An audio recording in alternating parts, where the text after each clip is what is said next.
बेकार की बातें घर पे छोड़ दीजिए, अभी स्टार्ट करते हैं हम लोग क्या पढ़ाई। ठीक है, देखिए पढ़ाई में क्या हम लोग कर रहे थे, हम लोग कल डिस्कस कर रहे थे भारत में काला धन। भारत में काला धन क्या, सबसे पहले हम लोगों ने ये जाना कि काला धन ऐसी धन होती है, ऐसी मुद्रा होती है जिसके ऊपर टैक्स सरकार को नहीं पे की गई रहती है। ठीक है ना, ऐसा धन होता है जो सरकार के रेगुलेशन में, ठीक है ना, वो नहीं है, रेगुलेशन के अंतर्गत नहीं है। तो ऐसी जो भी धन है, इस प्रकार के जो भी धन है, वो हमारे अर्थव्यवस्था के अंदर होस्ट इकोनॉमी या फिर शैडो इकोनॉमी बनाते हैं। शैडो इकोनॉमी क्या होती है, अर्थव्यवस्था के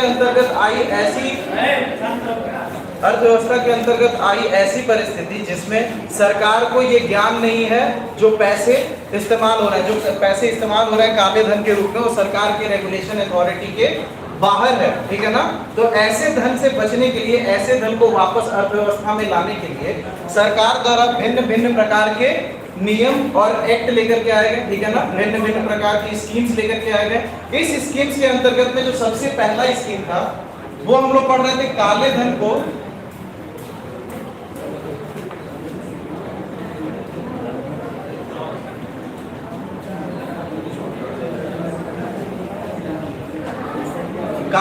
विदेश से वापस निकालना। इसके अंतर्गत जो था, जो सबसे पहला स्कीम वो था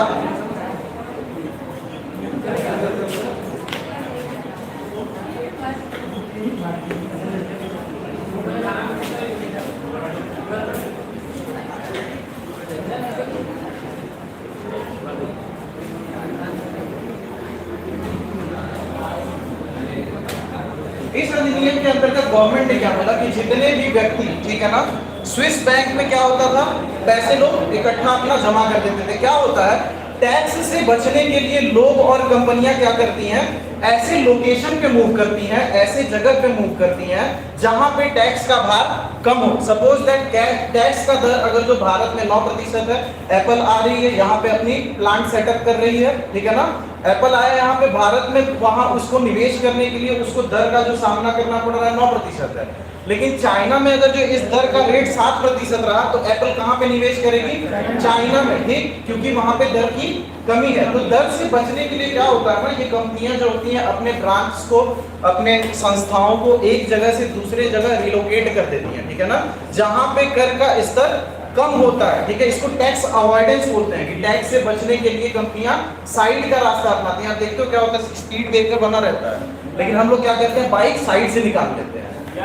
ठीक है ना, हम लोग धीरे नहीं बाइक करते हैं बल्कि साइड से नहीं। उसी तरह से टैक्स लगा रहता है, लेकिन उससे बचने के लिए कंपनियां क्या करती हैं, साइड से निकल जाती हैं, कुछ रूल्स रेगुलेशन का इस्तेमाल करती हैं। जैसे कि आप संविधान में देखोगे बहुत तरीके के नियम पड़े हुए हैं। ठीक है ना, बहुत तरीके के नियम पड़े हुए हैं। जैसे कि एक नियम की हम लोग बात करते हैं, राइट टू प्रॉपर्टी। सबसे पहले ये क्या था, मूल अधिकारों में से एक था। लेकिन क्या हुआ, जब हम लोग अपने जनता के आर्थिक कल्याण की बात कर रहे थे, जब हम लोग लैंड रिफॉर्म कर रहे थे, जमीनी सुधार कर रहे थे, जमीनी सुधार के अंतर्गत मैंने बताया था आपको चकबंदी, ठीक है ना, और किसानों को जिस तरीके से हम लोग भूमि प्रदान कर सकते थे वो हम लोगों ने प्रदान किया भूमि सुधार के अंतर्गत। इसमें क्या था, बेसिकली सरकार का क्या मानना रहता है कि जनता के आर्थिक कल्याण का स्तर हमेशा इंप्रूव होना चाहिए, हमेशा बेहतर होना चाहिए। इस आर्थिक कल्याण के लिए इस काले धन को वापस लाना अत्यंत आवश्यक है। अभी ये अनुमान है कि हमारे अर्थव्यवस्था का लगभग 20 से 25% जो है पैसा वो काले धन के फॉर्म में है। ठीक है ना, अभी तत्काल हमारे अर्थव्यवस्था के अंतर्गत। अनडिस्क्लोज फॉरेन इनकम एसेट ये बताता है कि जो भी व्यक्ति बिना टैक्स के भारतीय पैसे को भारत के सीमा के बाहर रख दिया है, उस व्यक्ति के लिए ये स्कीम है कि वो क्या कर सकता है, अपने फॉरेन इनकम को डिस्क्लोज कर सकता है। मतलब बता सकता है कि सर मेरे पास 1 करोड़ है, 2 करोड़ है या 3 करोड़ है, जो धन मैंने अपने देश के बाहर अर्जित करके रखा हुआ है। ठीक है ना, इसको व्हाइट मनी में कन्वर्ट करने के लिए सरकार ने क्या स्कीम लगाया कि जो भी धन है उस पे टोटल टैक्स रेट जो लगेगा हमारा वो कितना लगेगा, 30%। ठीक है ना, और इसके ऊपर जो पेनाल्टी लगेगा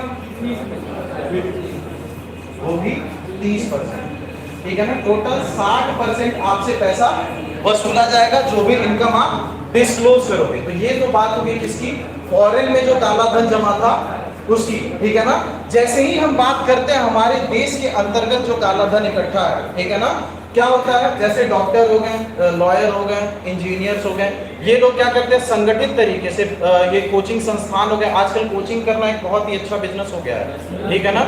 ये सरकार द्वारा ये जो योजना बनाई गई है ये बहुत ही महत्वपूर्ण योजना है। हमें हमेशा ही शिक्षा और स्वास्थ्य को इस तरीके से मुकाम पे लेके जाना है कि ये जनता को फ्री में हम प्रोवाइड कर सकें, ठीक है ना। स्वास्थ्य और शिक्षा एक मूलभूत आवश्यकता के अंतर्गत आता है। शिक्षा का स्तर बेहतर रहेगा तो आपके देश के अंतर्गत क्या होगा, जो मानव संसाधन का विकास होगा वो बेहतर होगा, जो क्वालिटी ऑफ लिविंग जो होगा वो बेहतर होगा। हम लोग जब पहले लेक्चर में बात कर रहे थे ग्रोथ और डेवलपमेंट का, विकास और वृद्धि का, गुणात्मक और मात्रात्मक पहलू की हम लोग बात कर रहे थे, ठीक है ना। जब भी शिक्षा, स्वास्थ्य, इन सारी चीजें दैनिक आवश्यकताओं का स्तर सुधरता है, मानव के आर्थिक कल्याण का स्तर भी बढ़ता है, ठीक है ना। तो अर्थव्यवस्था बेसिकली क्या है, हमें किसी तरीके से पैसे को इस तरीके से खर्च करना है कि वो जनता के हित में खर्च हो, ठीक है ना। तो दूसरा जो स्कीम था उसका वो था IDS,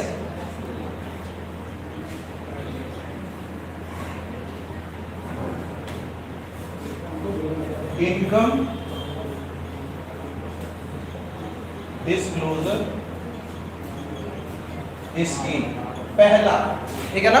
इसके पहले जो मैंने बताया स्कीम वो पूरी तरीके से सफल नहीं था, विदेशों में जो इकट्ठा किए गए पैसे थे उसका पूर्णतया क्या कहते हैं उसे, घोषणा नहीं हुआ, ठीक है ना। लोग उसको इन्फॉर्म नहीं किए सरकार को कि हमारे पास कितना इनकम है और हमें प्राप्त नहीं हुआ क्या, काला धन जो विदेशों में अर्जित था, ठीक है।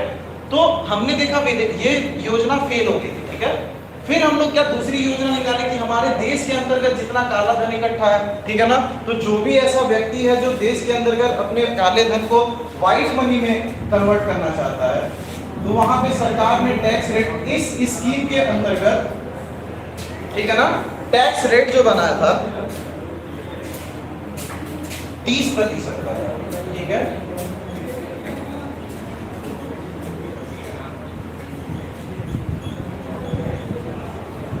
पेनाल्टी 7.5% का,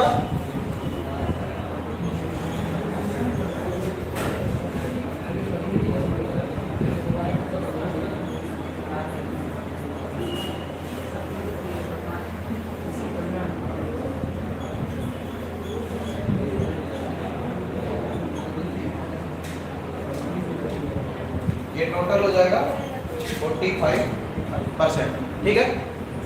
अब हम लोगों ने क्या देखा, सरकार ने क्या देखा कि काला धन तो है लोगों के पास, ठीक है।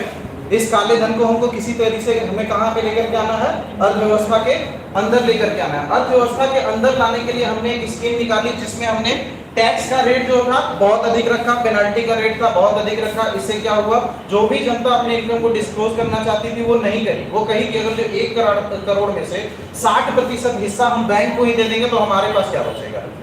समझ रहे हैं आप। अब काला धन है लेकिन है तो धन ही, मोह माया तो जोड़ी ही रहेगी लोगों की, ठीक है। तो लोग ये नहीं किए, तो इससे बचने के लिए सरकार ने कुछ टेक्निक इस्तेमाल किया। क्या, पेनाल्टी रेट को कम कर दिया, 7.5% किया कि आपके सीमा क्षेत्र के अंदर, देश के अंतर्गत जो भी काला धन है, जो भी व्यक्ति उसे डिस्क्लोज करेगा तो उस पर पेनाल्टी रेट हमको मात्र 7.5% का लगाएंगे। और दूसरा क्या, कृषि कल्याण सेस, ठीक है ना। आपके पास काला धन है, जो भी काला धन आपने अर्जित करके रखा है वो कहीं ना कहीं से किसका है, जनता का है, ठीक है ना।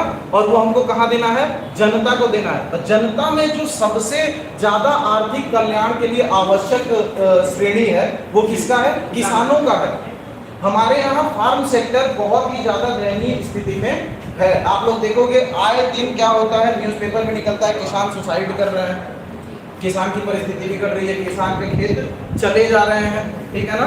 क्योंकि जैसे भी जो शिक्षा, स्वास्थ्य, ये सारी जितनी भी जरूरतें हैं सब समय के हिसाब से महंगी होती चली जा रही है, ठीक है। लेकिन किसानों के स्तर में कोई नहीं। तो क्या किया सरकार ने कि ये जो काला धन डिस्क्लोज करेगा उसका 7.5% हिस्सा किसके कल्याण में दे दिया, कृषि के कल्याण में, यानी कि किसानों के कल्याण में। इसके बाद जो अगला प्रक्रिया था वो क्या था, विमुद्रीकरण।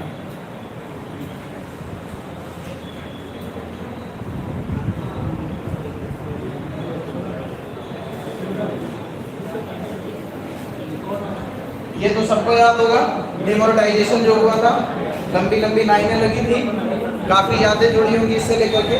देखिए क्या होता है डिमोनेटाइजेशन के अंतर्गत, डिमोनेटाइजेशन यानी कि विमुद्रीकरण जो होता है वो किया जाता है कई कारणों के वजह से, ठीक है ना। क्या होता है कि जब भी आपको ये लगता है कि सॉइल रेट किसी करेंसी की कम हो गई है, सॉइल रेट क्या होता है, सॉइल रेट ये होता है अगर जो सॉइल रेट जिस करेंसी की कम होती है मगर मतलब वो करेंसी क्या है अर्थव्यवस्था में कम घूम रहा है, लोग उसका इस्तेमाल आदान प्रदान करने के लिए, लेन देन करने के लिए, ट्रांजैक्शन करने के लिए उस मुद्रा का कम कर रहे हैं, तो सरकार को ऐसा लगा कि 500 और 1000 की नोटों का इस्तेमाल जनता द्वारा कम मात्रा में हो रहा है, और जब भी जनता द्वारा कम मात्रा में सरकार का किसी नोटों का इस्तेमाल होता है मतलब कि वो नोट काले धन के रूप में इकट्ठा किए जा रहे हैं, ठीक है। डिमोनेटाइजेशन का फायदा क्या होता है, डिमोनेटाइजेशन का सबसे पहला फायदा होता है क्या, इंटरनल सिक्योरिटी मजबूत होती है। जैसे जितने भी आतंकवादी संस्थान होते हैं जो हमारे देश के बाहर हैं वो हमारे देश के लोगों के द्वारा फाइनेंस किए जाते हैं, ठीक है। तो जब भी ये लोग क्या करते हैं आतंकवादी संस्थानों को फाइनेंस करते हैं तो वो बड़े डोमिनेशन के नोट में देते हैं। आप सोचिए 10, 20, 50 के नोट में अगर जो आप करोड़ों रुपए दोगे तो आपको कई बैग्स भर के देने पड़ेंगे, वही 500, 1000 का रहेगा तो आपको बैग छोटा रखना पड़ेगा। तो जो भी आतंकवादियों को फाइनेंस करने के लिए पैसे दिए जाते थे उस समय हमारे कश्मीर में क्या चल रहा था, पत्थरबाजी, युवाओं को क्या पैसे दिए जाते थे, किस लिए, ताकि वो कानून व्यवस्था को बिगाड़ सके। जब हम लोग विमुद्रीकरण करते हैं तो क्या होता है कि 500, 1000 के नोट बंद हो गए। अब ऐसे जितने भी नोट हमारे अर्थव्यवस्था के बाहर जाकर के कार्य कर रहे थे उन नोटों का कोई मतलब रहेगा नहीं रहेगा। तो इससे क्या कंट्रोल होगा, आतंकवादी गतिविधियां जो होगी वो कंट्रोल होगा कि नहीं, डिमोनेटाइजेशन का पहला फायदा। दूसरा फायदा क्या होता है कि हमारे यहाँ की औरतें, बहनें, बेटियां जो भी हैं वो क्या करती हैं, सेविंग्स पे ज्यादा ध्यान देती हैं, बचाव पे ज्यादा ध्यान देती हैं। बचाव करने से क्या होता है कि इकोनॉमी में कुछ पैसे क्या होते हैं, होल्ड हो जाते हैं, रुक जाते हैं, ठीक है। जब भी इकोनॉमी में कैश फ्लो का होना बहुत जरूरी है, कैश फ्लो बढ़ता है, उत्पादन बढ़ता है, जीडीपी बढ़ता है। कैश फ्लो को ही मेंटेन करने के लिए रिजर्व बैंक द्वारा विभिन्न मौद्रिक नीतियां लेकर के आई जाती हैं, ठीक है। तो इस एक्ट के अंतर्गत, विमुद्रीकरण के अंतर्गत हम लोगों ने क्या किया था, 500, 1000 के नोटों को बंद कर दिया था ताकि जितने भी बैंक में नोट हो, ठीक है ना, स्वचालित ढंग से वापस कहाँ पे आ जाए, अर्थव्यवस्था में आ जाए, ठीक है ना, कैश फ्लो हमारा बढ़ जाए। दूसरी चीज क्या, जो आतंकवादी गतिविधियां हैं वो कम हो जाए। तीसरी चीज 500, 1000 के नकली नोट अर्थव्यवस्था में बहुत ज्यादा चलते थे। आपको मैं एक उदाहरण दे रहा हूँ दूसरे विश्व युद्ध का, ठीक है ना, दूसरा विश्व युद्ध, जर्मनी एक साइड, यूके एक साइड। यूनाइटेड किंगडम में क्या हुआ था, जर्मनी ने ये प्लान किया था कि यूनाइटेड किंगडम की जितनी करेंसी है उसका जो नकली नोट होता है उसको प्रिंट करके उसकी अर्थव्यवस्था में बांट दिया जाएगा हेलीकॉप्टर के थ्रू। इससे क्या होगा, जो ओरिजिनल करेंसी होगी यूके की वो डिवैल्यूएट हो जाएगी, उसका अवमूल्यन हो जाएगा, ठीक है ना, घट जाएगी। तो किसी भी अर्थव्यवस्था को अगर जो आपको बर्बाद करना है तो उसमें नकली नोट आप पूछ दीजिए, ठीक है ना। पाकिस्तान वगैरह जो भी कंट्रीज हैं पहले ऐसे हथकंडे अपनाते थे हमारी आर्थिक व्यवस्था को कमजोर करने के लिए, ठीक है। तो डिमोनेटाइजेशन इसीलिए किया गया था, ये एक असफल प्रयास था क्योंकि 99% जो मुद्रा थी वो डायरेक्टली बैंक में वापस हो गई थी, ठीक है। मैनेजमेंट के कारण, मैनेजमेंट में कमी होने के कारण क्या हुआ था, बहुत ज्यादा उसमें भ्रष्टाचार वगैरह भी हुआ था, ठीक है। इसलिए इस पॉलिसी को पूर्णतः इम्प्लीमेंट नहीं कर पाया। दूसरी चीज क्या है, हम लोगों ने डिमोनेटाइजेशन करने से पहले जो मुद्रा का वितरण होना था उसके ऊपर हम लोगों ने ध्यान नहीं दिया। समझ रहे हैं आप, मुद्रा का वितरण सही ढंग से नहीं हो पाया, इस वजह से क्या हुआ था, लोगों को लाइन में लगा रहना पड़ रहा था, आप देख रहे थे, ठीक है। अगला जो स्कीम है,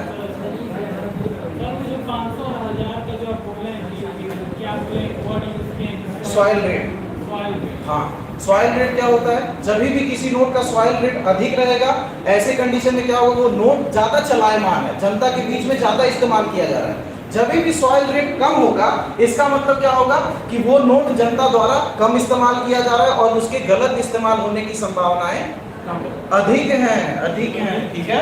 सर इस समय तो 2000 के नोट के साथ यही होता है, 2000 के नोट, हाँ, जितने बड़े कॉम्बिनेशन के नोट रहेंगे उतना ज्यादा काला धन इकट्ठा होने की संभावना रहेगी, ठीक है।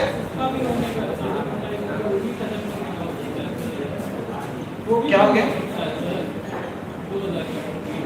2000 का नोट, हाँ, उसके साथ भी किया जा सकता है। आप किसी भी नोट के साथ कर सकते हैं। नोट जैसे क्या होता है, जैसे सपोज दैट एक नोट है आपके पास 100 रुपए की, ठीक है ना, इसकी फेस वैल्यू है 100 रुपए की। अगर जो आप इस नोट को लेकर के जाओगे, रिजर्व बैंक का गवर्नर ये बोलता है कि अगर जो इस प्रतिलिपि को आप लेकर के उसके पास पहुंचते हो तो 100 रुपए के बराबर की तरलता आपको प्रदान वो करेगा। ठीक है, 100 रुपए के बराबर की वैल्यू की चीज होगी। ये 100 रुपए क्यों अदा कर रही है रिजर्व बैंक ऑफ इंडिया? क्योंकि इसका लीगल टेंडर है, मतलब ये नोट मान्य है। उस समय, उस दिन जिस दिन डिमोनेटाइजेशन हो रहा था 12 बजे रात में, मोदी जी ने कहा क्या कहा था कि 500,000 के नोट का लीगल टेंडर खत्म कर दिया जा रहा है। मतलब कि अगर जो आप उस डोमिनेशंस के नोट लेकर के जाते हो भारतीय रिजर्व बैंक या फिर बैंक के द्वारा या फिर भारत के किसी भी नागरिक के द्वारा, तो आपको उसका मूल्य नहीं प्रदान किया जाएगा। ठीक है, सरकार द्वारा उसको खारिज कर दिया गया है। ठीक है, पीबीपीटी, ठीक है ना, प्रोहिबिशन ऑफ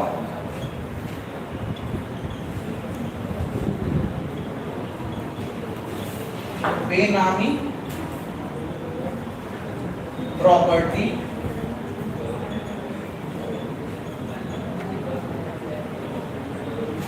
ट्रांजैक्शन। हमारे देश में क्या है ना, जब जितना नियम नहीं बनते हैं उससे ज्यादा उसको तोड़ने के उपाय बनते हैं। ठीक है, बेनामी प्रॉपर्टी ये एक तरह का क्या है, पहले भी ले आया गया कानून था जो कि 1988 में लेके आया गया था। बेनामी प्रॉपर्टी क्या होता है? सपोज दैट मैं एक व्यक्ति हूँ, मेरे पास बहुत ज्यादा आय है, ऐसा इनकम है जो सरकार के सामने डिस्क्लोज्ड नहीं है, काले धन के रूप में, तो मैं क्या करूंगा, सरकार के रेगुलेशन से बचने के लिए मैं क्या करूंगा, अपने भाई भतीजे या फिर किसी के नाम से क्या करूंगा, कोई प्रॉपर्टी खरीद लूंगा। वो प्रॉपर्टी क्या है, एक तरीके से मेरी है, ठीक है, लेकिन क्या है, वो गलत तरीके से अर्जित की गई है। तो ऐसा प्रॉपर्टी जो भी होता है उसको बेनामी प्रॉपर्टी बोलते हैं। बेनामी प्रॉपर्टी से बचने के लिए सरकार ने इस अधिनियम को लगाया था। इसके ऊपर बहुत ही सख्त कानून थे, ठीक है, कि जो भी बेनामी प्रॉपर्टी पकड़ी जाएगी उसको डायरेक्ट सरकार जब्त करने का अधिकार रखती है। ठीक है ना, सरकार जब्त करने का अधिकार रखती है। अगला जो स्कीम है वो है IDS 2, income disclosure scheme.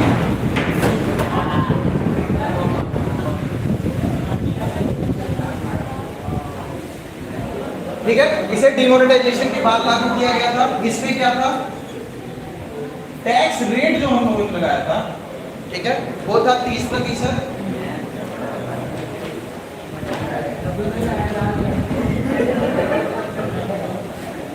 Penalty rate 10%।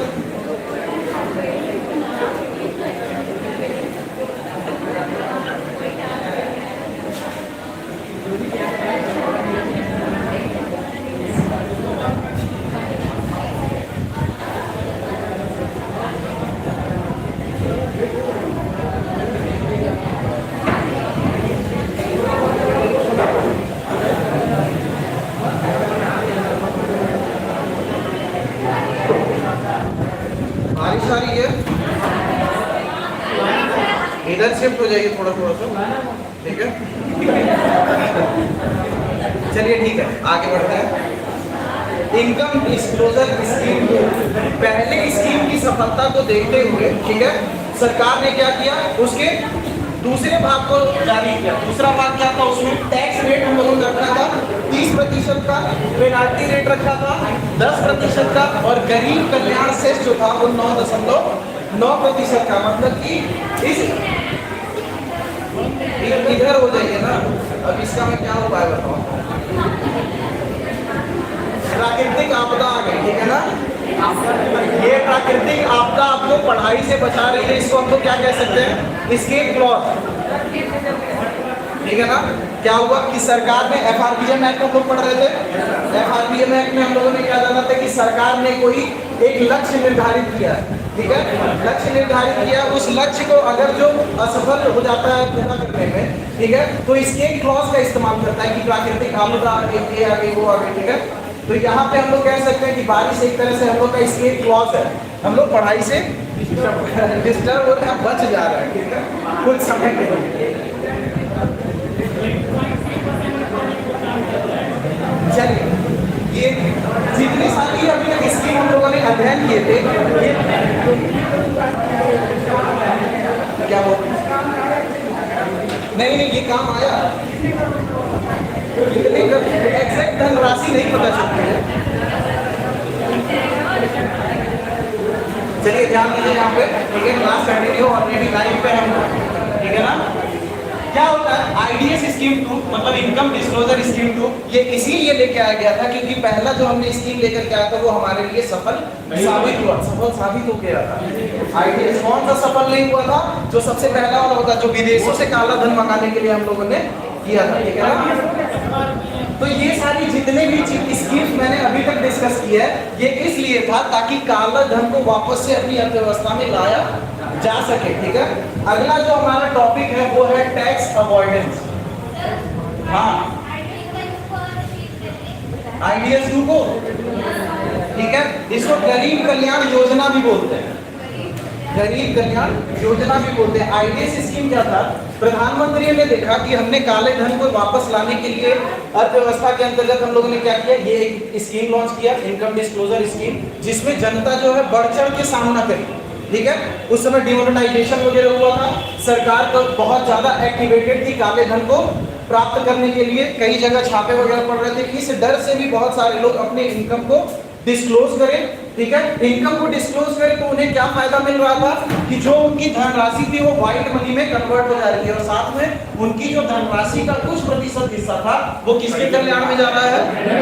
गरीबों के कल्याण में। मतलब कि काला धन भी व्हाइट हो जा रहा है और साथ में दान पुण्य भी हो जा रहा है, समझ रहे हो आप, इनके कर्म भी अच्छे हो जा रहे हैं। तो ऐसी कंडीशन में दोबारा भी जब इस स्कीम को लॉन्च किया गया तो सरकार के लिए ये फायदेमंद साबित हुआ, ठीक है।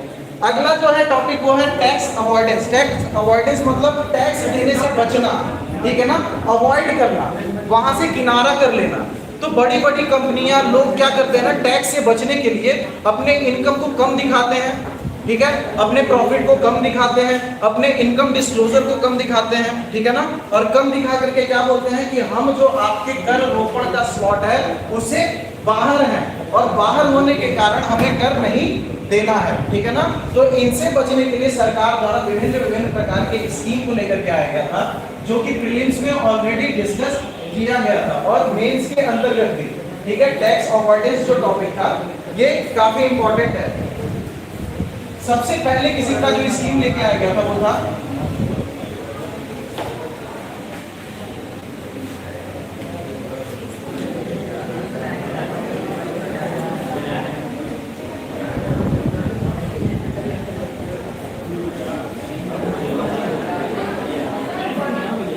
ठीक है, जनरल एंटी टैक्स अवॉइडेंस।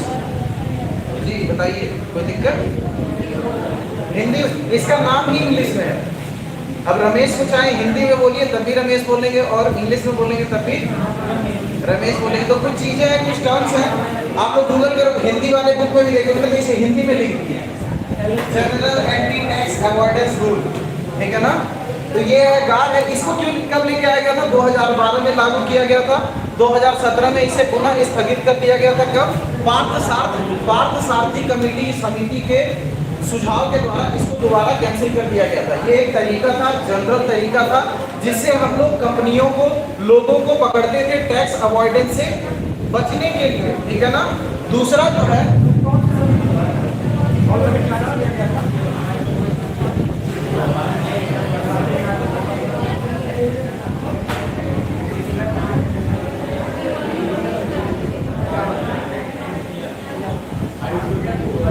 5 सारथी कमेटी ने रिकमेंडेशन दी थी कि इसको बंद कर दीजिए, तो ये बंद कर दिया गया था, स्थगित कर दिया गया था।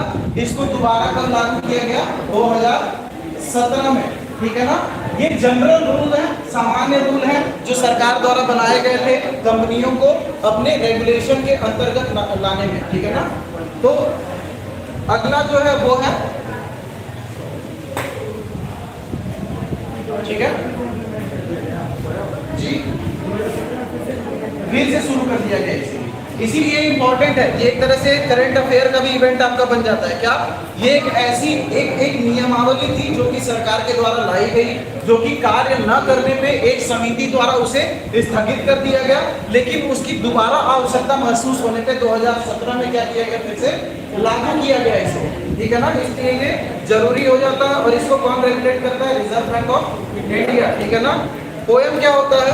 पोएम होता है place of effective management.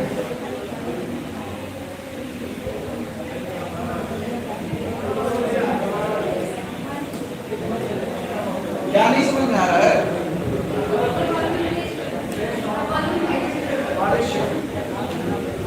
Hello, अब क्लियर है? जारी है आवाज? ठीक है, थैंक यू। चलिए आगे देखते हैं क्या है। अच्छा, चलिए आगे बढ़ते हैं।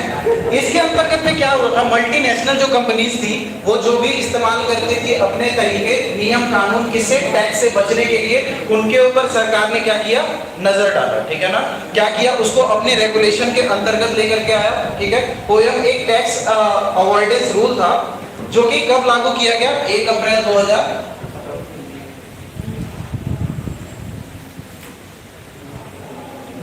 2017 में लागू किया गया।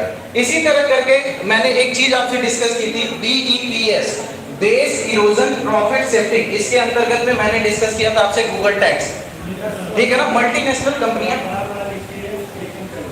अच्छा, ठीक है। अगला जो डिस्कशन है हमारा वो है क्या, BEPS, base erosion profit shifting. इसके अंतर्गत में क्या हुआ था, मल्टीनेशनल जितनी भी कंपनियां होती थी, जितने भी मतलब बड़े बड़े कंपनियां थे जैसे कि ट्विटर, फेसबुक, गूगल, ये सब क्या करते थे, जो एडवर्टीजमेंट के ऊपर हो रही कमाई थी उनको क्या करते थे, सरकार के रेगुलेशन से बाहर रखते थे। वो पूरा का पूरा प्रॉफिट जो था सरकार के करारोपण से बाहर था। इसलिए सरकार ने क्या किया कि ये base erosion profit shifting method को लेकर के आया, जिसके अंतर्गत गूगल टैक्स को शामिल किया गया।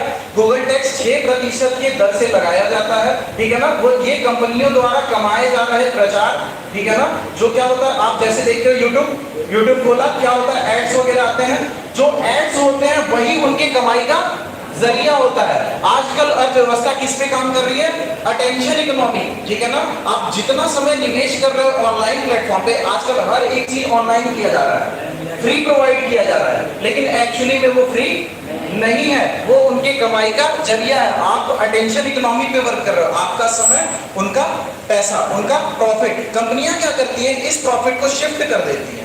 ठीक है ना, शिफ्ट करने की वजह से क्या होता है, वो टैक्स अवॉइडेंस करती हैं। इसको रोकने के लिए सरकार द्वारा गूगल टैक्स को लागू किया गया। गूगल टैक्स इसको लगाया गया था 6% की दर से। किस चीज पे, कंपनियों द्वारा जो प्रचार प्रसार पे पैसे कमाए जा रहे थे उससे वसूल करने के लिए। ठीक है, इसी तरह से करके अगला जो टॉपिक है वो क्या है, टैक्स एक्सपेंडिचर।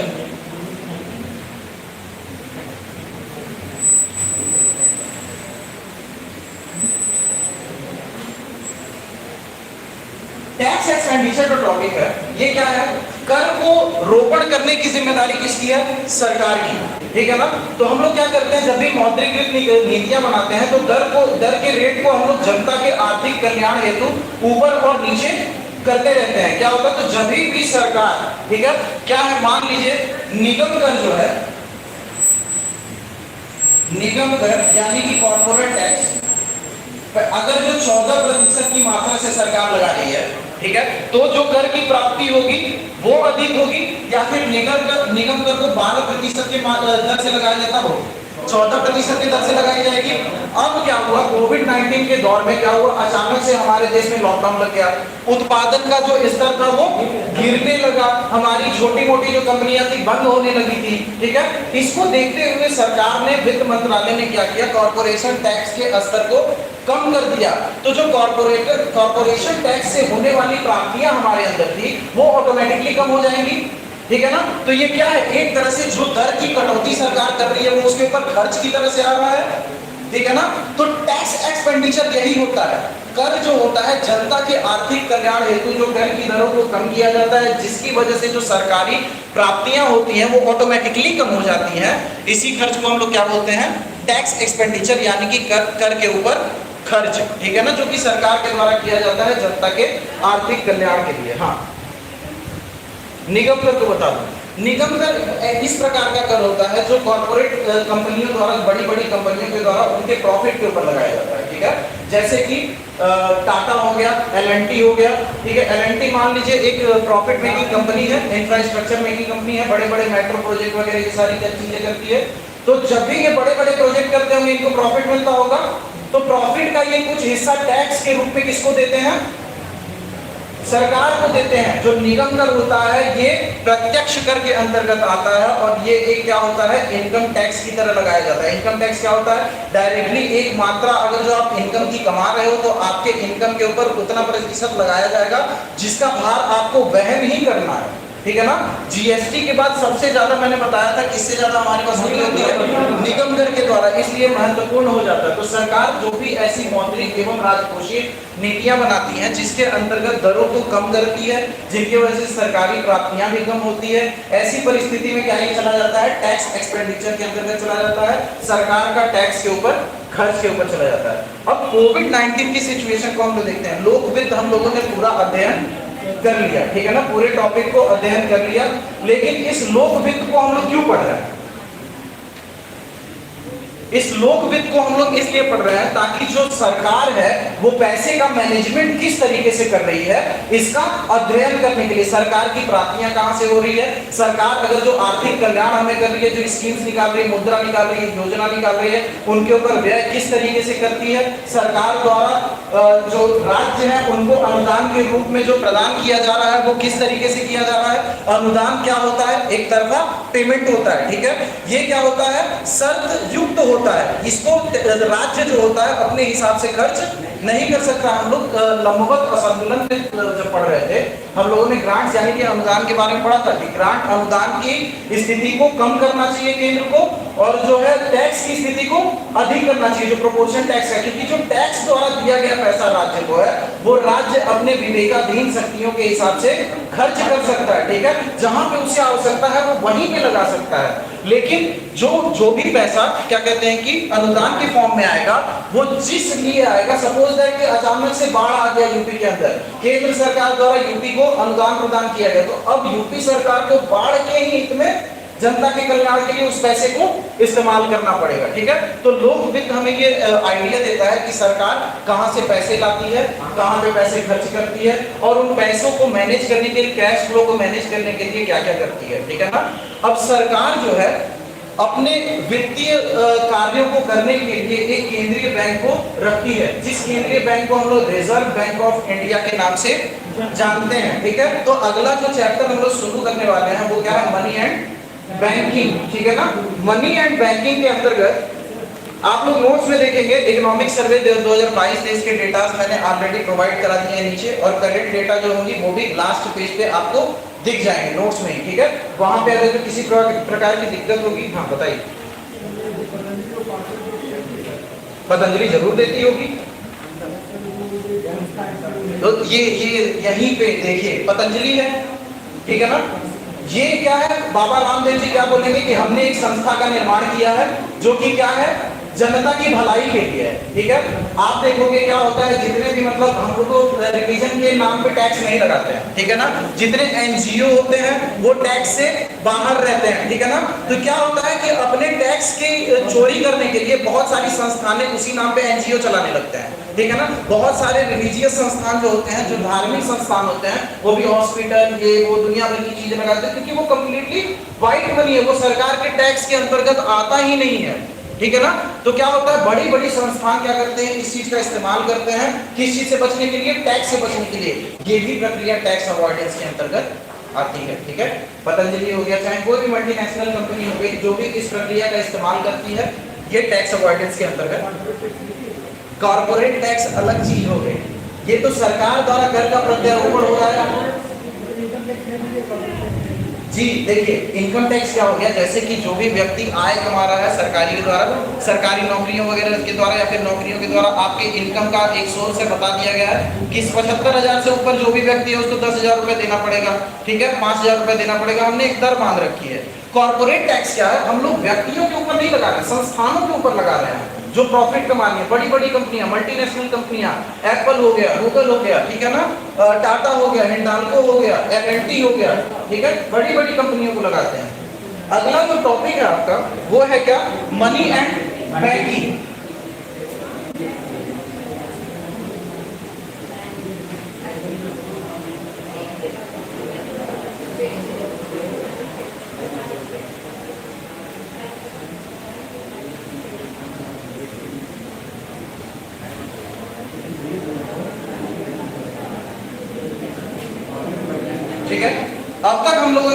था, क्या पढ़ा था? लोक विद्यानी की सरकार के खर्चे के बारे में। सरकार द्वारा एक केंद्रीय बैंक रखा जाता है जिसको बोला जाता है रिजर्व बैंक ऑफ इंडिया। ये रिजर्व बैंक ऑफ इंडिया सरकार के लिए बैंक का काम करता है और किसके लिए? बैंक के लिए बैंक का काम करता है। ठीक है, ये तीनों निकाय किसके लिए काम करते हैं? आर्थिक कल्याण के लिए। किसके आर्थिक कल्याण के लिए? जनता के।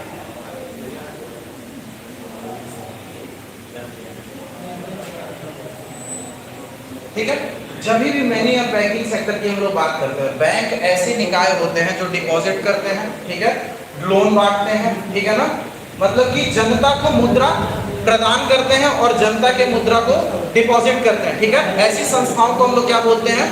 बैंक। ठीक है, नॉन बैंक क्या होता है? नॉन बैंक भी बैंक की तरह ही संस्थान होते हैं। वो डिपॉजिट तो लेते हैं परंतु वो डिपॉजिट को ट्रांजैक्शन करने की अनुमति नहीं प्रदान करते हैं। जैसे कि LIC की आप बात कर सकते हो, जीवन बीमा आप करा रहे हो, आप सिंगल ट्रांसफर कर रहे हो पेमेंट, लेकिन वो जीवन बीमा जब आपको आवश्यकता है तभी मिलती है, आप अपने हिसाब से उसका ट्रांजैक्शन नहीं कर सकते हो। उसके बाद क्या आता है? बैंक हो गया, नॉन बैंक हो गया। उसके बाद आते हैं NBFC, non banking financial corporation. ठीक है ना, NBFC जो संस्थान होते हैं, बैंक और बैंक जो है संस्था हो गई, बैंकिंग जो हो गई प्रक्रिया हो गई। ठीक है ना, बैंक बैंकिंग के प्रक्रिया के द्वारा लोगों का आर्थिक कल्याण करता है। ठीक है ना, जैसे कि अर्थव्यवस्था और अर्थशास्त्र हो गया। अर्थशास्त्र एक सब्जेक्ट हो गया और इस अर्थशास्त्र को जिस क्षेत्र में हम लोग प्रैक्टिस कर रहे हैं, ठीक है ना, वो क्या हो गया? अर्थव्यवस्था हो गया। जी बताइए क्या हुआ? अच्छा वही बता रहे, ठीक है। नॉन बैंकिंग फाइनेंशियल कॉर्पोरेशन जो होते हैं, ठीक है ना, ये क्या करते हैं? ये जो जनता होती है, ठीक है ना, उसके आर्थिक कल्याण में बहुत मदद करती है। क्या करती है? ऋण प्रदान करती है। ठीक है ना, जमा राशि के ऊपर आकर्षक ब्याज दर देती है नॉन बैंकिंग फाइनेंशियल कॉर्पोरेशन। और क्या करती है? कार्य प्रणाली इसकी सरल है जिसकी वजह से जनता को आसानी होती है अपने पैसे जमा करने में और उनका लाभ उठाने में। NBFC कंपनी है रिजर्व बैंक द्वारा क्या होता है? दो भागों में बांटा गया है। एक जो डिपॉजिट लेती है उसको NBFC डी बोला जाता है। ठीक है, जो डिपॉजिट नहीं लेती है NBFC एंडी, यानी कि नॉन डिपॉजिट। इस तरीके से ये कार्य करता है। ठीक है, रिजर्व बैंक ऑफ इंडिया जो है, ठीक है, NBFC के अंतर्गत रिजर्व बैंक ऑफ इंडिया नए नए स्कीम्स लेकर गया। तो हाल फिलहाल में दो स्कीम्स बहुत ज्यादा फेमस है। ठीक है ना, सबसे पहला जो स्कीम है वो क्या है? Peer to peer. ठीक है ना, पीयर टू पीयर। ये इस स्कीम के अंतर्गत क्या है? रिजर्व बैंक द्वारा एक व्यक्ति जो लोन ले रखा है, एक संस्था जो लोन दिया है, इन दोनों को एक प्लेटफॉर्म पे लेकर के आती है और ये प्लेटफॉर्म क्या होता है? डिजिटल होता है। ठीक है ना, पीयर टू पीयर। आप लोग जब देखते हो क्या होता है कि अक्सर ये बताया जाता है कि USA और इंडिया के बीच में 2+2 डायलॉग हुआ है। इसका मतलब क्या होता है? उनके विदेश मंत्री हमारे विदेश मंत्री, उनके सेक्रेटरी हमारे सेक्रेटरी, मतलब कि दो लोग वहां के, दो लोग यहाँ के। पीयर टू पीयर मतलब क्या है? एक पार्टी और दूसरी पार्टी, इन दोनों के बीच में हम लोग ब्रिज का काम कर रहे हैं।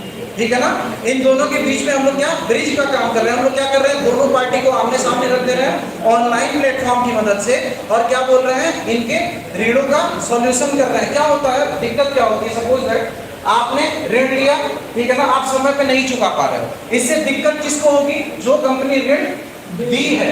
ठीक है ना, तो इस कंपनी की आवश्यकता क्या है कि इसको एक ऐसा प्लेटफॉर्म मिलना चाहिए जहां पे इस उधार लेने वाले को, ठीक है ना, और इस कंपनी वाले को आमने सामने किया जाए ताकि ये अपने ऋणों की वसूली कर सके। ठीक है ना, नॉन बैंकिंग फाइनेंशियल कॉर्पोरेशन में जो दूसरे तरीके का जो स्कीम था वो क्या है? AA, account aggregator. इसमें क्या है कि ये एक प्रकार की ऐसी स्कीम है जिसमें एक लोग या फिर संस्था के हर प्रकार के वित्तीय कोषों को एक साथ संगठित कर दिया जाता है। ठीक है ना, जितना भी वो खर्च कर रहा है, जितना भी वो निवेश कर रहा है, जितना भी उसका फायदा और मुनाफा हो रहा है, ठीक है ना, जैसे कि बैंक, बीमा, म्यूचुअल फंड इत्यादि में अलग अलग जगह वो निवेश कर चुका है, इन सबको एक जगह अमलगमेट कर दिया जाता है, ठीक है ना, ताकि सरकार सुचारू रूप से इसको देख सके। अब क्या है, मान लीजिए मैं एक व्यक्ति हूँ, मेरे खर्च के डिफरेंट रास्ते हैं। कुछ खर्च मैं रियल एस्टेट और इंफ्रास्ट्रक्चर में कर रहा हूँ, कुछ निवेश में क्या कर रहा हूँ, फॉरेन सेक्टर में कर रहा हूँ, फॉरेन में आए बॉन्ड्स और डिवेंचर्स के ऊपर कर रहा हूँ, ठीक है। कुछ निवेश में वित्तीय क्षेत्र में कर रहा हूँ, यानी कि स्टॉक मार्केट वगैरह में कर रहा हूँ, ठीक है। इस तरह से अगर जो मेरे जितने भी खर्चे हैं वो बहुआयामी हैं, तो ये प्लेटफॉर्म क्या करता है, इन सारे खर्चे को एक प्लेटफॉर्म पे ले आकर के रख देता है। फिर सरकार क्या करती है, इसको आसानी से छांट लेती है। अच्छा आपके ये खर्चे हैं, ठीक है ना, इस हिसाब से आपको इतना फायदा हो रहा है और इतना आपको प्रदान करना है, ठीक है, टैक्स या फिर जो भी रोपण सरकार द्वारा किया जाएगा, ठीक है। बात करते हैं रिजर्व बैंक ऑफ इंडिया की। रिजर्व बैंक ऑफ इंडिया क्या है, ये एक ऐसा निकाय है जो केंद्रीय बैंक की तरह काम करता है, ठीक है ना। केंद्रीय बैंक का क्या कार्य होता है, ये सरकार की मौद्रिक नीतियां सरकार के लिए बैंक का काम करती है, ठीक है ना। सरकार के लिए ऋण उत्पन्न करना हो, ऋण का सृजन करना हो, इसके लिए क्या रिजर्व बैंक ऑफ इंडिया काम करेगी। सरकार को विदेशी मुद्रा का बैलेंस ऑफ पेमेंट देखना हो, ये कौन करेगा, रिजर्व बैंक ऑफ इंडिया करेगी, ठीक है ना। तो रिजर्व बैंक ऑफ इंडिया की स्थापना कब हुई थी, 1935 में, reserve Bank of India act 1934 के द्वारा, ठीक है ना। इसके दो मुख्य काम थे। पहला क्या काम था, बैंकिंग उद्योग का विनियमन करना, यानी कि बैंकिंग जो है उसका रेगुलेशन देखना, किसका काम था, रिजर्व बैंक ऑफ इंडिया का। जितने भी भारत में बैंक रहेंगे उनके कार्य सुचारू रूप से हो रहे हैं कि नहीं, जनता का उसमें भलाई हो रहा है कि नहीं, इस चीज को देखने के लिए सरकार ने किसको रखा, रिजर्व बैंक ऑफ इंडिया को। और दूसरा जो इसका क्या कार्य होता है, वो सरकार के लिए बैंक की भूमिका अदा करना, ठीक है। सरकार का बैंक कौन है, रिजर्व बैंक ऑफ इंडिया। अल्पकाल दीर्घकाल के लिए जो भी लोन प्रोवाइड करना रहता है वो रिजर्व बैंक ऑफ इंडिया देता है, किसको, सरकार को, ठीक है। लोक वित्त में हम लोगों ने जाना, ठीक है। वर्तमान में जो भी आरबीआई की जितनी भी मतलब क्या है जिम्मेदारियां हैं वो एक एक करके हम लोग डिस्कस कर लेते हैं। जो सबसे पहले किसी की जिम्मेदारी रिजर्व बैंक ऑफ इंडिया को सौंपी गई है भारत सरकार के द्वारा, वो है मौद्रिक प्राधिकरण।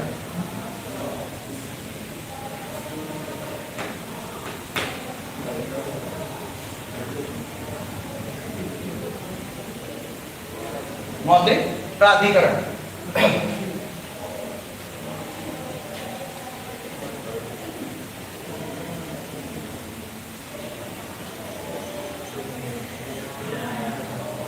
ठीक है। एक चीज होती है जिसको हम लोग बोलते हैं लिक्विडिटी एडजस्टमेंट फैसिलिटी।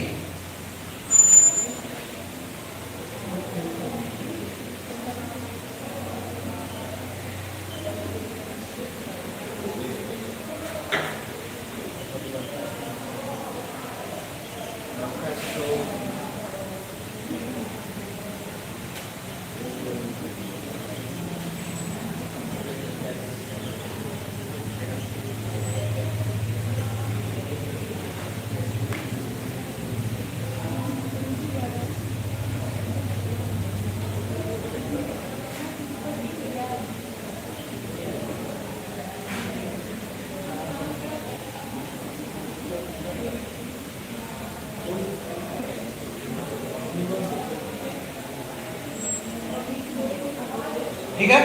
एक स्कीम होती है जिसकी इस कंप्लीट प्रोसीजर को हम लोग बोलते हैं लिक्विडिटी एडजस्टमेंट फैसिलिटी, ठीक है ना, LAF।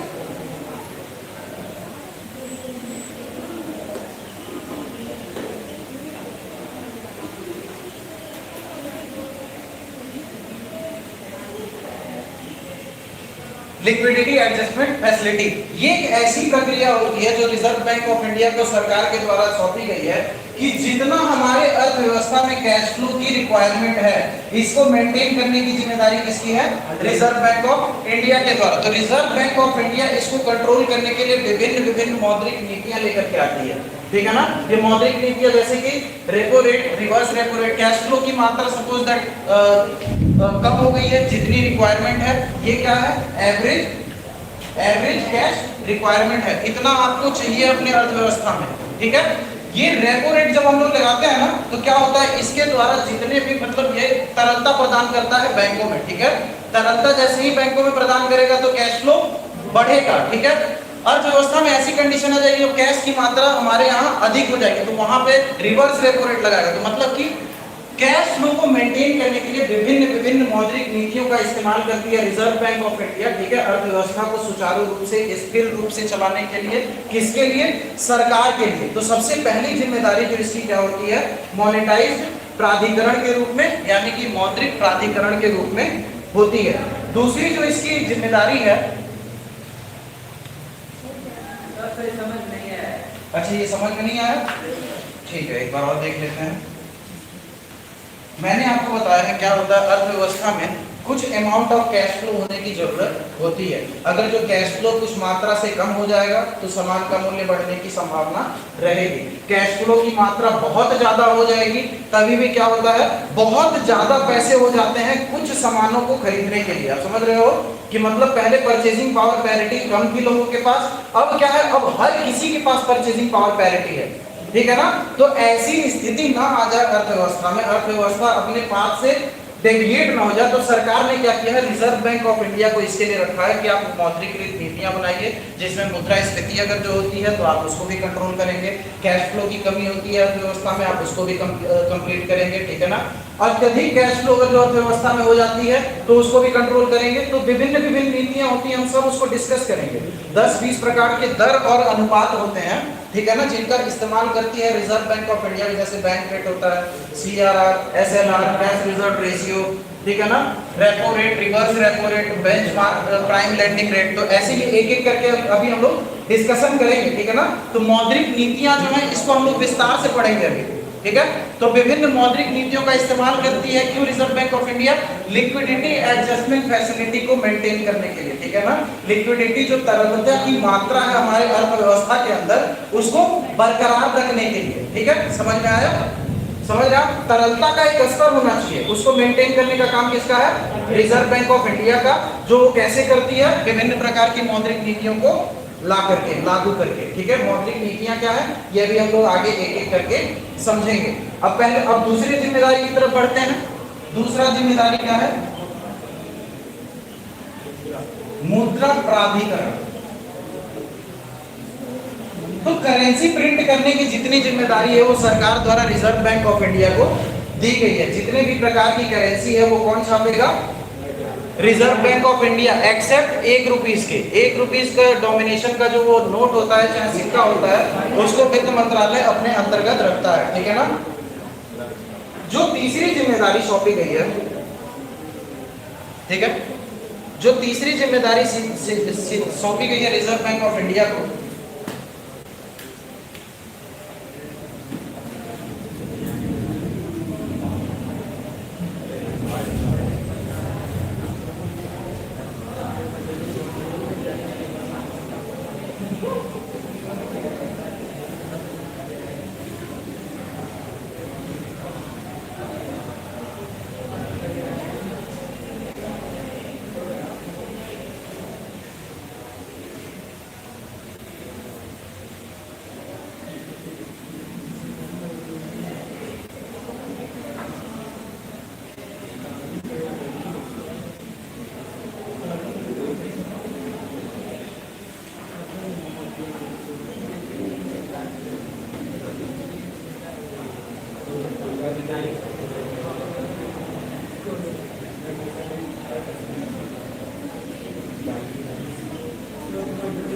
ठीक है। तीसरी जिम्मेदारी क्या है, वित्तीय व्यवस्था की नियंत्रक एवं पर्यवेक्षण। वित्तीय व्यवस्था क्या है, वित्तीय व्यवस्था में बैंकिंग का रेगुलेशन जो होता है, ठीक है ना। जितने भी प्रकार के बैंक हैं हमारे देश में, कॉमर्शियल बैंक यानी कि वाणिज्यिक बैंक, प्राइवेट बैंक, ठीक है ना, नॉन डेवलपिंग बैंक, ठीक है, होम हाउसिंग लोन वाले बैंक, जितने भी तरीके के बैंक हैं, जितने भी वित्तीय संस्थान हैं, उनका रेगुलेशन कौन करता है, रिजर्व बैंक ऑफ इंडिया। सरकार द्वारा रिजर्व बैंक ऑफ इंडिया को दिया गया है। उसके बाद क्या है, चौथा,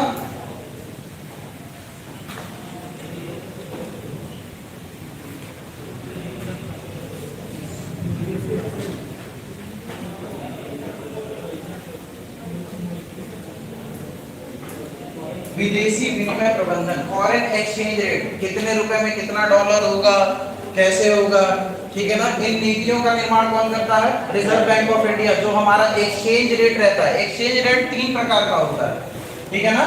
एक क्या होता है? फिक्स्ड एक्सचेंज रेट होता है, एक होता है फ्लोटिंग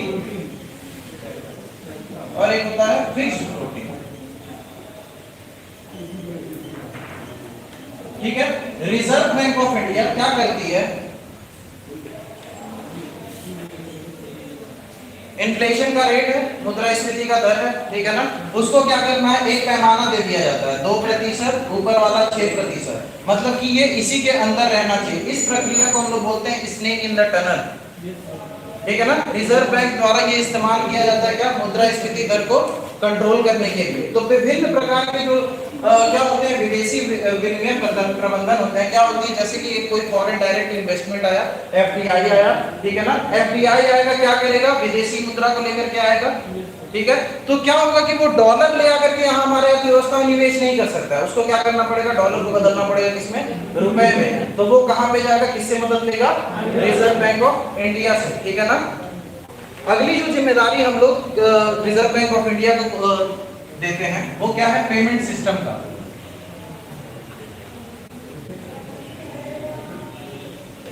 जितने भी UPI, online transaction, offline transaction, जितने भी तरीके के ट्रांजैक्शन होते हैं उनके रेगुलेशन और सुपरविजन करने की हम लोग किसको अथॉरिटी दे रखे हैं? रिजर्व बैंक ऑफ इंडिया को, ठीक है ना। अगला जो उसके ऊपर जिम्मेदारी है,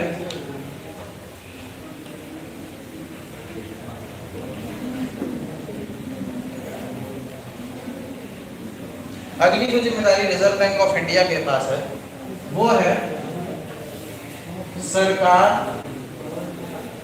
एवं बैंकों के लिए बैंक, मतलब कि ऐसी परिस्थिति जब भी उत्पन्न हो जाएगी जब सरकार को ऋण की आवश्यकता होगी या फिर बैंकों को ऋण की आवश्यकता होगी, तो ये लेंडर एट लास्ट रिसोर्ट बोला जाता है आरबीआई को, ठीक है ना। सबसे आखिरी टाइम पे मदद करने के लिए कौन रहेगा? Reserve Bank of India. Reserve Bank of India बैंकों के लिए बैंक का काम करता है। सपोज दैट हमें अगर जो ऋण की आवश्यकता है तो हम कहां पे जाते हैं? बैंक के पास जाते हैं। लेकिन बैंक को अगर जो ऋण की आवश्यकता होगी तो वो कहां पे जाएगा? रिजर्व बैंक ऑफ इंडिया के पास। सरकार को अगर जो ऋण की आवश्यकता होगी तो वो कहां जाएगा? Reserve Bank of India. Budget घाटा जब हम लोग पढ़ रहे थे तो हम लोग इसी चीज का अध्ययन कर रहे थे क्या कि रिजर्व बैंक ऑफ इंडिया क्या देती है? सरकार को उधार देती है, बदले में क्या लेती है? सरकारी प्रतिभूतियां लेती है, ठीक है ना। तो ये क्या होता है? ये जो ऑपरेशन होता है ना, सरकारी प्रतिभूतियों का लेन देन करती है। अत्यधिक मात्रा में जो कैश हो जाता है अर्थव्यवस्था में, उसको सोखने के लिए या फिर उसको वापस करने के लिए इस प्रक्रिया को हम लोग बोलते हैं ओपन मार्केट ऑपरेशन, खुले बाजारों की नीतियां, ठीक है ना।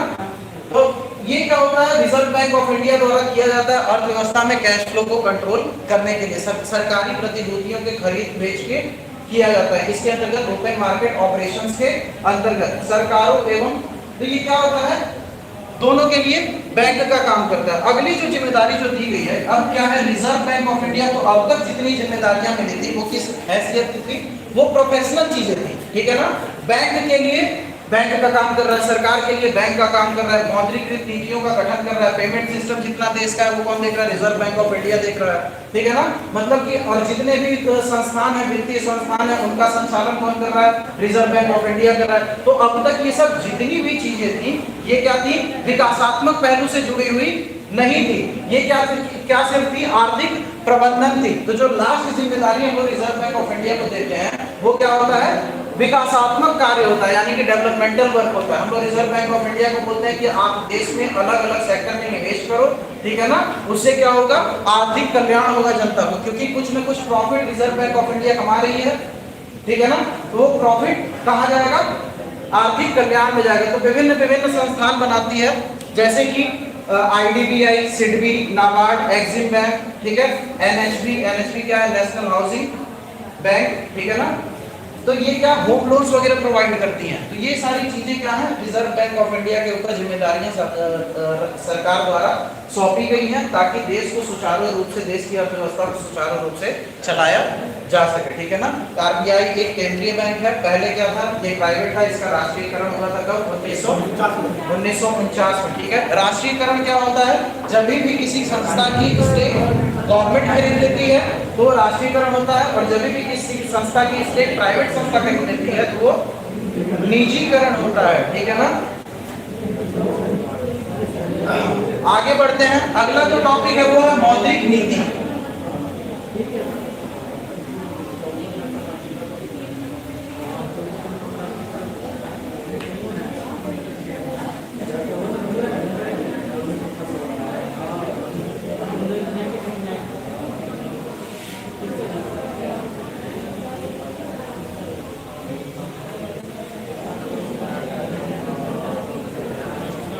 मॉनेटरी पॉलिसी, ये क्या होता है? बहुत ही डायनेमिक एरिया है, ठीक है ना, बहुत ही ज्यादा गतिवान ये आयाम है। मौद्रिक नीति क्या होती है? ये बहुत ही खास तरीके की नीतियां होती हैं जिसको केंद्रीय बैंक द्वारा इस्तेमाल किया जाता है किसी भी अर्थव्यवस्था को स्थिर रखने के लिए, संतुलित रखने के लिए, वहां के कैश फ्लो को मेंटेन रखने के लिए, ठीक है ना। तो ये रिजर्व बैंक ऑफ इंडिया द्वारा, यानी कि केंद्रीय बैंक जो कि इंडिया में है, ठीक है ना, इसके द्वारा संचालित किया जाता है, जिसमें विभिन्न, ये क्या होता है, हर दूसरे महीने पे घोषित किया जाता है, ठीक है ना। मौद्रिक नीतियां जो होती हैं वो हर 2 महीने पे घोषित की जाती है।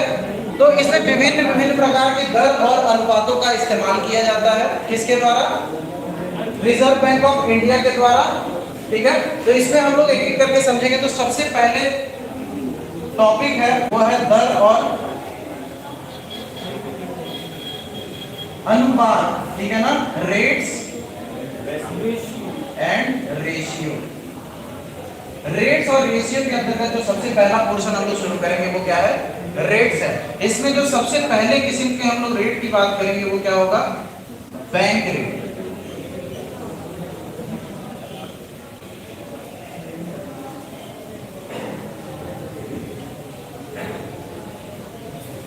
बैंक दर एक इस प्रकार का दर होता है जो रिजर्व बैंक ऑफ इंडिया द्वारा वाणिज्यिक बैंकों से लिया जाता है, ठीक है ना। जितने भी कॉमर्शियल बैंक होते हैं जो अपने प्रॉफिट के लिए काम कर रहे हैं उनसे लिया जाता है। बैंक दर को समझने के लिए सबसे बढ़िया उदाहरण अगर जो आपको लेना है तो आप नीरव मोदी का उदाहरण ले सकते हो। जो नीरव मोदी स्कैम था, किस तरीके से हम लोग देखते हैं।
ठीक है, शुरू करूं?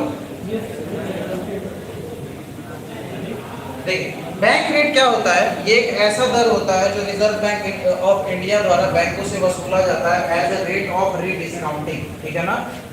रेट ऑफ रीडिस्काउंटिंग क्या होता है? मैं आपको उदाहरण देता हूँ, ये कॉमर्शियल बैंक के खरीद बिक्री पे होता है। कॉमर्शियल बिल क्या होता है?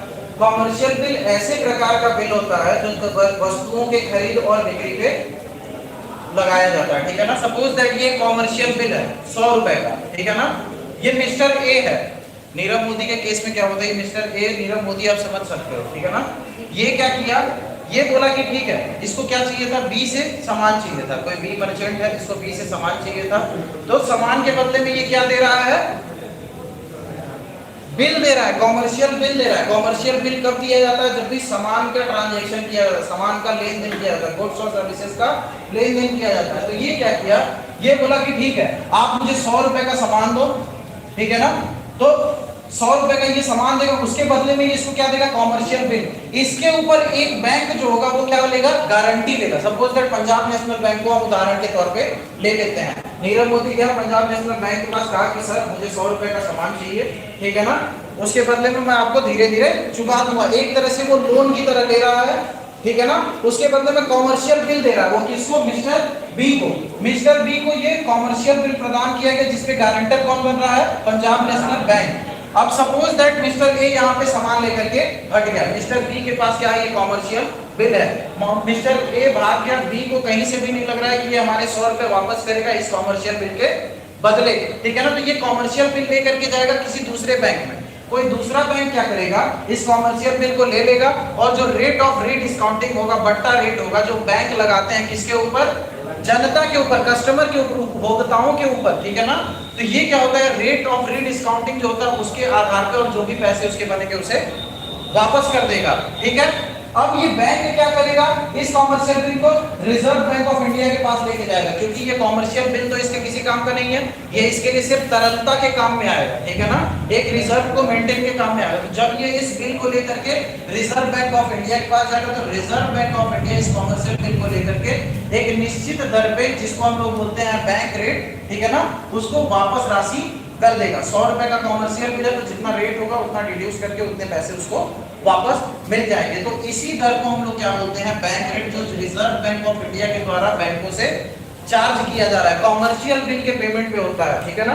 नीरव मोदी ने क्या किया? कहा कि सर देखो, पंजाब नेशनल बैंक के पास गया, कहा कि हमारे पास आइडिया है, हम इन्वेस्ट करेंगे, हमारे पास पैसा आएगा, प्रॉफिट आएगा, उस प्रॉफिट में से हम आपको भी देंगे। बैंक को क्या है? सिर्फ प्रॉफिट कमाना है, ठीक है ना? किसी न किसी तरह से लोन प्रदान करना है। तो बैंक ने क्या किया? समझदारी की, इसके जो नीरव मोदी के कॉमर्शियल बिल्स थे उसके ऊपर एज ए गारंटर की तरह काम करने लगा, ठीक है ना? एक गारंटर की तरह काम करने लगा। क्या हुआ? गारंटर की तरह काम करने का नतीजा, नीरव मोदी क्या हुआ? सामान लिया, उसको बेचा, परोसा और निकल दिया, ठीक है ना? बचा कौन? Punjab national bank. ये व्यक्ति ये भी चालाकी किया, जिससे वो सामान लिया तो वो कहा कि देखा ये तो भाग गया, यहाँ से पैसे वसूल नहीं होंगे। ये क्या किया? डायरेक्ट किया कॉमर्शियल बिल लेकर के अपने बैंक में जाकर के उसे भजा लिया। एटलीस्ट 100 रुपए नहीं तो कम से कम उसको जो राशि है वो न्यूनतम तो मिल गई। समझ रहे हैं आप? पूर्णतया नुकसान होने से बच गया। बैंक ऑफ बड़ौदा क्या हुआ? उसको भी अपना पल्ला झाड़ना, इस कॉमर्शियल बिल का कुछ खास नहीं कर सकता है। ये क्या करेगा? रिजर्व बैंक ऑफ इंडिया के पास जाएगा, कहेगा सर देखो मेरे पास एक कॉमर्शियल बिल पड़ा हुआ है, पंजाब नेशनल बैंक जो है एज ए गारंटर के तौर पे मुझे ये बिल प्रदान किया है, अब ऐसा करो ये बिल आप ले लो, ठीक है ना, और हमको वो पैसे दे दो। अब रिजर्व बैंक ऑफ इंडिया क्या करेगा इसका? तो जब भी मार्केट में एक्सेस कैश फ्लो होगा, अधिक मुद्रा आ जाएगी, तो उसको एब्जॉर्ब करने के लिए इन कॉमर्शियल बिल्स का इस्तेमाल कर सकता है। क्या करेगा? ये बिल्स वापस बेच देगा किसको? पंजाब नेशनल बैंक को, और पंजाब नेशनल बैंक से पैसे वसूल लेगा, ठीक है ना?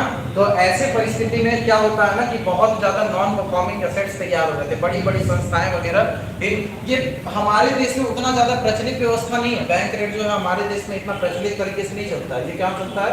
विकसित देशों में, ठीक है ना? विकसित देश जैसे यूएसए, यूरोप, इन सब देशों में बैंक रेट का इस्तेमाल बहुत ज्यादा किया जाता है, ठीक है? यहाँ तक समझ गए? कोई दिक्कत नहीं है। अगला जो है, अगले जो किस्म का दर है वो क्या है? रेपो रेट है, ठीक है?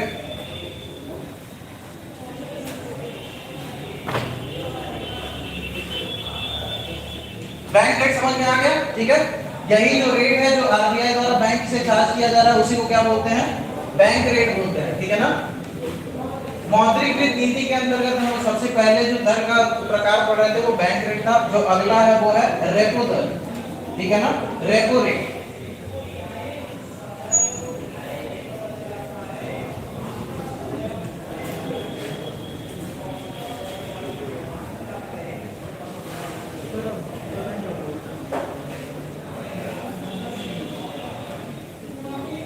रेपो दर।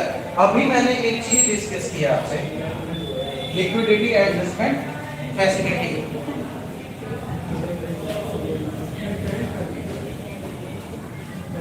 करंट नेक्स्ट वीक से हम लोग शुरू करेंगे, ठीक है ना। अभी ये बेसिक आइडियाज आपके बन जाएंगे। अब तक आप लोगों ने जितना भी इकोनॉमिक्स मुझसे पढ़ा है उससे आपको ये तो पता चल गया होगा कि अर्थव्यवस्था में किस प्रकार से हमें पढ़ना है, ठीक है ना, किस प्रकार से हमें देखिए यूपीएससी का पैटर्न क्या है, क्या क्या चीजें आपको जाननी है, स्कीम्स, योजनाएं, ठीक है ना, योजना कुरुक्षेत्र, ये सब मैगजीन्स आती हैं, ठीक है ना, गवर्नमेंट द्वारा, प्रेस इन्वेस्टिगेशन ब्यूरो के रिपोर्ट, एनएसएसओ सीएसओ के डेटा, ये आपके लिए बहुत ज्यादा महत्वपूर्ण हो जाते हैं जो करंट अफेयर की बात कर रहे हैं। हर 2 माह पे जो मौद्रिक नीति लॉन्च हो रही है उसको पेपर में देखते रहिए कि क्या सुधार किया गया है, क्या बदलाव किया गया है, किस प्रकार से कैश फ्लो को देखा जा रहा है, यही सब करंट अफेयर है, ठीक है ना। स्टैटिक पोर्शन को आप कोरिलेट करते हो किससे, जो वर्तमान परिस्थिति चल रही है उससे। जैसे कि क्या है, कोविड-19 में हर एक देश क्या है, आर्थिक रूप से कमजोर होते गया, जो उत्पादन का स्तर है वो गिरते चला गया, लेकिन भारत इस चीज को क्यों झेल गया? क्योंकि हमारे यहाँ जो सरकारी नीतियां थी वो समय से ही काम करने लगी, ठीक है ना। आप बाकी अर्थव्यवस्थाओं को देखोगे वो तब जाकर के पीक पे आए, तब जाकर के पैनिक हुए जब स्थिति हाथ से निकल गई थी, लेकिन हमारे यहाँ परिस्थिति को समय पे कंट्रोल किया गया, लेकिन फिर भी हमारे यहाँ जो कैजुअलिटी रिपोर्ट थी वो बहुत ज्यादा थी, ठीक है ना। हमारे यहाँ उत्पादन का स्तर बढ़ने के पीछे हमारी मौद्रिक नीतियां, ठीक है ना, और प्लस जो हमारी वैक्सीनेशन पॉलिसी थी उसकी वजह से हमने हर एक व्यक्ति को वैक्सीनेटेड कर दिया है, ठीक है। इससे क्या है, हमने अपने अर्थव्यवस्था को इम्यून कर दिया है। अब हम लोग अपना आर्थिक कल्याण कर सकते हैं। जब भी एक व्यक्ति शिक्षा और स्वास्थ्य रूप से मजबूत रहता है तो जाहिर सी बात है वो क्या करता है, प्रगति ही करता है, ठीक है ना।